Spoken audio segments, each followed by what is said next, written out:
We'll go to Jerusalem now. Yaakov Katz, a senior columnist at the Jerusalem Post and a fellow at the Jewish People Policy Institute.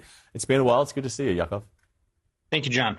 So we just heard a short time ago that threat from the far right PM to the Prime Minister that if he goes through with this deal, he'll bring down the government. Here's, I guess, the counterweight. In a tweet from opposition leader Yair Lapid, he wrote this: "I say to Benjamin Netanyahu, don't be afraid or intimidated. You will get every safety net you need to make the hostage deal.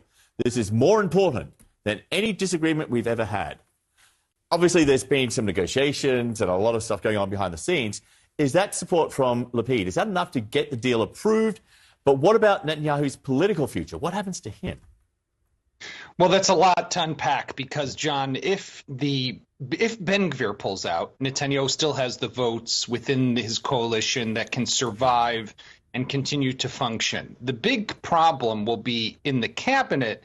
Even with the Ben-Gvir party voting against the deal, even if the Smotrich, the finance minister party, votes against the deal, as they said they would, he still has enough ministers in the full government when it goes to that for a vote on Saturday to get the deal across the threshold and get it approved. But if both of those parties fall out, Israel goes to an election. And then what is under threat is the second phase of the deal, because at day 16 of the 42-day ceasefire, Israel and Hamas are supposed to once again convene, sit down, and begin negotiating the second phase. Let's remember, Israel's only getting 33 hostages in this 42-day period. 3 are going to come on the first day of the ceasefire. That looks like it's going to be on Monday now. Then every week another batch until we finally get to the end of the 42 days, a full 33.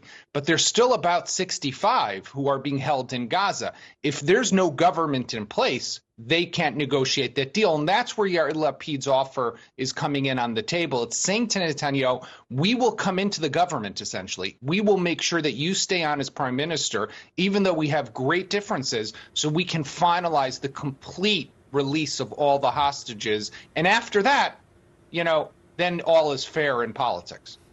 Nothing is ever straightforward or simple in Israeli politics, and that's a great explanation of what we can expect.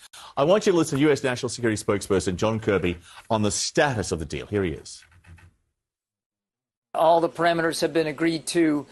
We've ironed out these last bit of details that needed to be flattened out and fixed. We believe we're on a good path here to start implementation by the end of the weekend. So all systems are go right now.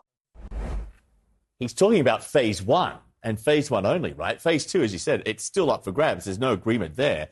So in many ways, is this ceasefire like Schrodinger's cat? Not one deal, but two? For the Israeli government, it seems it's a pause in the fighting with an expectation the war could resume in 6 weeks. To Hamas, it's a roadmap to a permanent truce. I mean, this is exactly the flaw with this deal, but I think that Israel would have liked, John, to be able to make a deal that we get all of the hostages in one batch and there is a ceasefire. Hamas, they're not stupid. They understand, and this is their leverage. Their joker card is having these hostages in captivity, and that is how they're able to continue to survive and continue to hold on in Gaza. So they're not going to release all of them. And as a result, Israel had to agree to a multi-phase deal. So it gets 33 in these 42 days. When the 16-day rings and Israel begins those negotiations, hopefully it's able to reach a second agreement that will start on day, 43. Then those hostages will hopefully come back. But in the interim, there's always the possibility that this whole deal falls apart. Hamas does something, Israel responds, the ceasefire crumbles, and then we're back at where we are right now, back in full military operations, more strikes, and still hostages being held in Gaza. So the families of the hostages, they are right in essence by saying the big problem is that, yeah, we're getting back 33. That's amazing. Every life being saved is incredible. It's a whole world. But what about the remaining 60 plus who will still be in Gaza? There's no assurance that Israel's going to get them back. There are myriad reasons why this ceasefire is happening now. But I guess one of them is because Israel is now in a much stronger position militarily and in security terms compared to before October 7. But then on the other side, what about diplomatically? Before October 7, Saudi Arabia was close to normalizing relations. There was a big step towards diplomatic recognition across the region. I guess, has this last 15 months, has it been a tactical win, but maybe a long-term strategic failure? Well, it's a great question, John, and I think it really will be a test of this government's ability to essentially leverage and propel the military achievements and accomplishments it's had on the battlefield, not just against Hamas in dismantling that terrorist group's military capabilities, but Hezbollah in Lebanon, which has been degraded in an unprecedented way, Iran, which is exposed and vulnerable in ways we could not have imagined, and of course, Bashar al-Assad's regime toppled in Syria. So the region, when you look at it collectively, is definitely militarily a potentially safer place. But you are right. What do you do with those military accomplishments? You have to use them for a political process. And that could be either with the Saudis, but I think it would also have to be potentially with the Palestinians. We don't want to be locked in this cycle of violence and conflict forever. There has to be a way to use these military achievements on the battlefield to try to get something else, to build a new reality. For that to happen,